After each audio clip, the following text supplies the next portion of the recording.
Sasaran pengaspalan sepanjang 4.500 meter di Desa Ngerancang dan Jatimulyo telah mencapai 90%. Tahap demi tahap pengaspalan telah diselesaikan. Pengaspalan berikutnya akan difokuskan di Dusun Kramanan, Jatimulyo. Sasaran aspalisasi di dua desa yang merupakan sasaran fisik TMMD reguler 110 Kodim 0813 Bojonegoro telah capai 90%.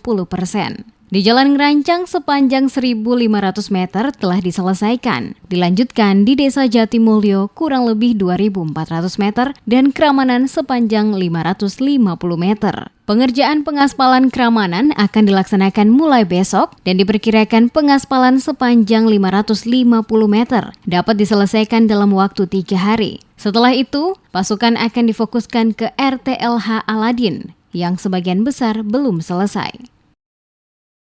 Untuk pengaspalan di Jatimulyo gimana, Dan? Baik, rekan media, pada sore hari ini kita telah selesaikan pengaspalan di Desa Jatimulyo, khususnya di daerah Kalongan, Dusun Kalongan. Untuk daerah Jatimulyo itu 2 sasaran. Yang pertama di Dusun Kalongan dan sekitarnya, dan di Kramanan. Untuk wilayah Jatimulyo sudah 90%, yang 10% di wilayah Dusun Kramanan. Demikian. Pak Derman, posisi di mana, Untuk Pak? total panjang berapa, Dan? Untuk panjang di daerah Kalongan, Jatimulyo itu 2.400. Untuk di Kramanan itu 600 meter. Demikian. Untuk di Kramanan kok dijadikan sasaran terakhir itu kenapa itu, Dan? Begini, untuk sasaran terakhir kenapa dijadikan sasaran terakhir? Karena alat berat yang semula dari pengaspalan di Desa Ngerancang, setelah itu bergerak mengarah ke barat ke Desa Jatimulyo. Setelah itu baru paling titik terakhir itu di Desa Kramanan. Karena kendala di mesin berat. Kecuali kalau mesin berat itu ada 2 macam atau 2 atau 3 lebih, itu bisa langsung dijadikan satu, bisa main bareng-bareng, akan cepat selesai bareng.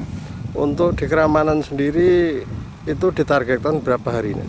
Untuk target pengaspalan di Kramanan 3 hari sudah selesai. Gitu. Harapan kita tanggal 25 ini untuk fisik jenis pengaspalan baik di daerah Ngerancang, daerah Jatimulyo dan Kramanan itu sudah 100% semua. Demikian. Dari 20 program RTLH Aladin yang telah mencapai 100%, baru 5 rumah ditargetkan sebelum dilakukan penutupan TMMD reguler 110. Seluruh program baik fisik maupun non-fisik selesai.